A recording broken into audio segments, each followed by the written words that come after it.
present here. Respected chief guest, principal, teachers, parents, and all the students. Today, I'm honored to speak on the occasion of Republic Day, a very special day for all Indians. 26th of January, on this day, our India became Republic. This is a day which marks the transition of India from a dominant to sovereign, democratic, and republic state. It is all due to the hard work, dedication, and sacrifices of our freedom fighters and missionaries.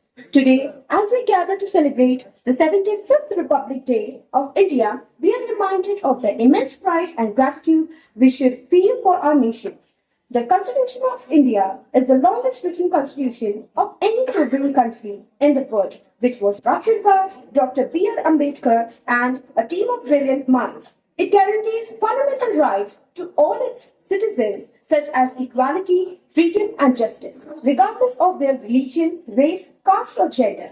It ensures that every citizen of India is protected and empowered. It also guarantees that every person of every religion has the freedom to follow any religion of their choice. As students and future leaders of this country, we have a significant role to play. Understanding our constitution and respecting the laws of the land are the first steps towards being responsible citizens.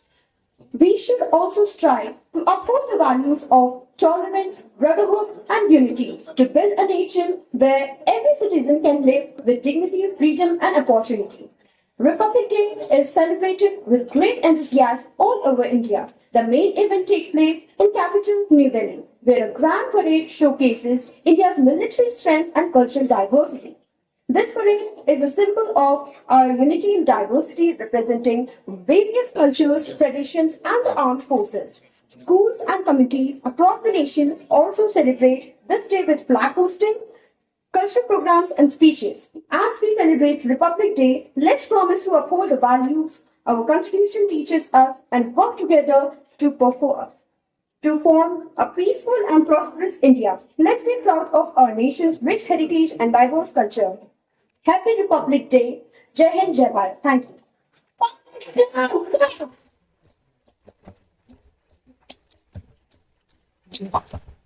धन्यवाद कोयना। इसके पश्चात मैं कक्षा 11वीं अ से कुमारी अर्पिता को आमंत्रित करना चाहूंगी कि वे आए एवं गणतंत्रता दिवस पर अपना भाषण प्रस्तुत करें।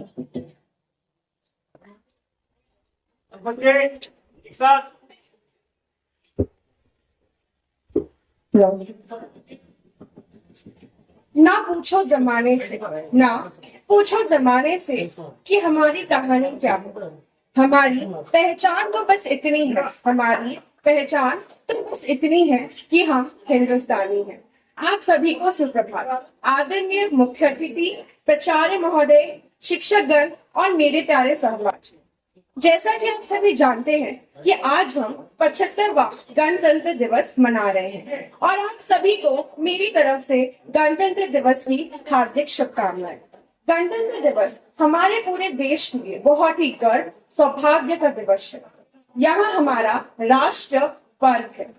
इसी दिन 26 जनवरी 1950 को हमारे पूरे देश का संविधान लागू किया गया था, जिसे डॉक्टर भीमराव अंबेडकर द्वारा लिखा गया। हमारा संविधान विश्व का सबसे बड़ा लिखित संविधान है। गणतंत्र दिवस पूरे देश में बहुत ही हर्ष और उल्लास से मनाया जाता है।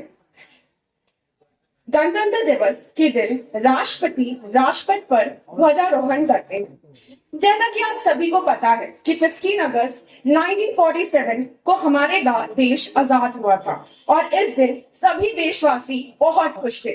पर इस दिन हमारे देश में कोई भी नियम और कानून नहीं थे। इसी बात को ध्यान में रखते हुए एक समिति बनाई गई, जिसमें 7 लोग और एक अध्यक्ष थे और अध्यक्ष के रूप में डॉक्टर भीमराव अंबेडकर को चुना गया। और समिति बनने के पूरे 2 साल 11 माह 18 दिन बाद 26 नवंबर 1949 को संविधान बनकर तैयार हुआ।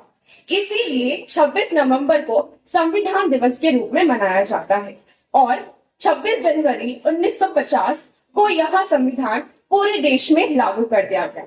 संविधान का अर्थ होता है सारे नियम और कानून का संगठन।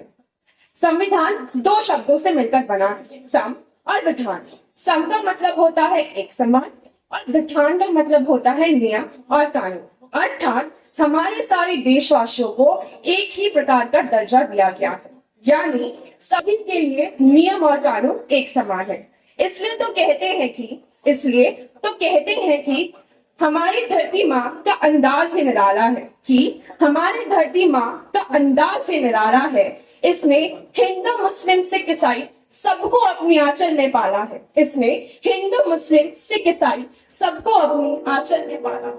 चलो हम सब मिलकर यहाँ प्रतिज्ञा करते हैं कि हम अपने कर्तव्य का पालन करते हुए अपनी आने वाली पीढ़ियों को एक बेहतर भविष्य देंगे और एक मजबूत राष्ट्र बनाएंगे। 26 जनवरी फिर है आई, गणतंत्र की सौगात फैलाई। तिरंगा फिर से लहराएगा और सारे जहां पर छा जाएगा। सभी लोग देंगे इसे सलामी और होर हो जाएगी सुहानी। भेदभाव से नाता तोड़ सारे हिंदुस्तानी एक हो जाए। इस गणतंत्र दिवस आओ सब मिलकर तिरंगा लहराए।